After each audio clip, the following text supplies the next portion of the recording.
পোস্ত, নারকেল, সর্ষে, কাজু বাদাম, কাঁচা লঙ্কা দিয়ে বাটা দিয়ে তার সাথে পেঁয়াজ, কাঁচা সর্ষের তেল, কাঁচা লঙ্কা দিয়ে বানিয়ে নিলাম আজ লাঞ্চে ডিম ভাপা।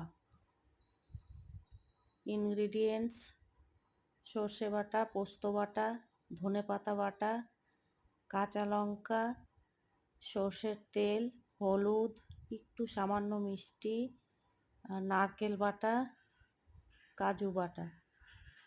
সব কিছু একসাথে মিক্স করে কাঁচা তেল দিয়ে, সর্ষের কাঁচা তেল দিয়ে মেখে বসিয়ে দিলাম টিফিন কৌটোতে স্টিমে। কড়াইয়ের মধ্যে জল দিয়ে ওর মধ্যে বসিয়ে দিলাম।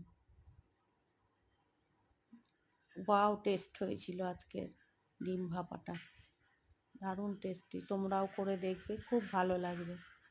ডিমটা আগে ভেজে নিয়েছিলাম, সেদ্ধ করে ভেজে নিয়েছিলাম, তারপরে ভাপে বসিয়েছি।